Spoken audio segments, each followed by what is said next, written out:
Hello and welcome to Aston Villa Fan Club. Today I'm going to be taking a look at our top 10 biggest flops. Players that didn't live up to their transfer fee, the hype that they had around them. Let's get into it. Number 10, Stan Collymore, 9.5 million. Heralded as the answer to Brian Little's offensive problems, Collymore became a headache for the manager before struggling with mental health issues. The reasons for him not living up to the very high standards he set make me feel as if deeming him a flop is unjustified, but he is the very definition of a flop. 9.5 million was a large sum of money in 1997 rather than being spare change that mid-table clubs chuck at second choice strikers. At Forest and Liverpool, he scored 57 in 118 games, just under a goal every 2 games, so the fee was justified. But at Villa, he only scored 12 in 56, with only 7 of them being in the Prem. I feel sorry for saying it, but Collymore was a big flop. He only spent 2 seasons at Villa before going to Leicester on free and retiring at Sunny Oviedo a year later. 9. Alexander Tonev, 3 million. Signing from Lech Poznan in 2013 for £3 million, the young Bulgarian had a lot of promise and hype around him, but wasn't quite able to play at a level as high as the Premier League, playing 20 games and doing nothing but constantly scoring 30-yard efforts. He cost barely anything, but he was meant to be half decent and have something about him, a bit of promise, a bit of potential, but he was just awful. And he wasn't as young as we all thought he was 23. I thought we were signing some youngster. Don't think we'll be taking any more recommendations from Petrov anytime soon. We love you, Stillian, but I don't think we'll be having you as a scout. Number 8, Lovre Kalinic, 6 million. When a championship club splashes out over 6 million on a goalkeeper, I mean, sure, you're not expecting the second coming of Lev Yashin, but you're hoping for someone who can actually catch a ball. Someone whose pre-match preparation isn't covering their goalie gloves with melted butter. Conceding 10 goals in his first 4 games was absolutely horrific, and he's only played 4 since before Dino Chuk steered the penalty hero in nets. And this season he's been pointed out to France on loan with Toulouse, where he's played 3.5 games since he was injured in his 4th game, and hasn't played since. 7. Julian Lescott, 1.26 million. One of the biggest wastes of money in the history of mankind, and I don't think I'm over-exaggerating when I say that. Julian Lescott was meant to replace Vlaar as our commanding leader of a centre-half. I mean, come on, he was decent, he was a Brummy, a Villa fan, the supposed answer to all our problems. But instead, moped around the pitch as if it were a chore, and annoyed us all with a tweet of his sports car in retaliation to abuse he received after he played a huge part in a 6-0 home loss to Liverpool. Yes, Jolan, we get it wasn't very nice and you're rich, but what did you expect? You were the captain. You unwillingly stroll onto the pitch 30 times, but you might as well have not bothered. Number 6, Eric Djemba, 4 million. Oh Lord, Eric Djemba. The next Roy Keane. The solution to Man U's midfield problems. So good they named him twice. Christ, I think even Anderson had more talent than this fella. The Cameroonian was abysmal, so bad that in a 3-season stay he only made 11 appearances before being booted up to Burnley on loan and then to Qatar SC for free.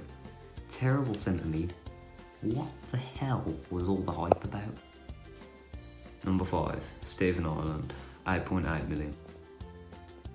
Signing from Manchester City in 2010 for just under 9 million, we thought we'd bagged a winner here. I mean, he was one of the few players who held their own through Schopenhauer's glamorous takeover of the Manchester club. He made 13 goalless appearances before leaving for Newcastle United on loan. After the loan spell, he made 45 more appearances, scoring once and assisting 7 times, before Stoke took him on loan and then made his loan spell permanent. I wonder what went wrong at Villa. He was absolutely electric for Sir. Shame. Number 4, Scott Hogan, 9.45 million. After our Scottish second striker failed to impress, Hogan seemed like the perfect man to play off Codger. After 14 goals in 25 games for Brentford in the first half of the 16-17 season, surely he'd help Codger fire us to promotion. 1 goal. 13 games, 1 goal. Maybe he'll get better over time, we thought. Only 9 more goals in 48 games. It's so frustrating. There's a goal scorer in there. We've seen it as recently as this season. He has as many goals for the Blues on loan this year as he does league goals for us in 47 less games. It's mental and it's irritating. I don't know what's wrong with him in Claret and Blue. Number 3, Charles Nzogbia, 9.72 million. Joining from Wigan Athletic in 2011, the French Congolese winger left much to be desired after his 6-year stint in our famous Claret and Blue. After 18 goals and 20 assists for Wigan, he could only muster up 5 goals and 17 assists in 3 more games at Villa. The set-piece enthusiast looked unfit, disinterested and frankly overweight. You could see glimpses of his talent, but he just never worked out, and he was running on fumes after the first 60 minutes. Just didn't work out.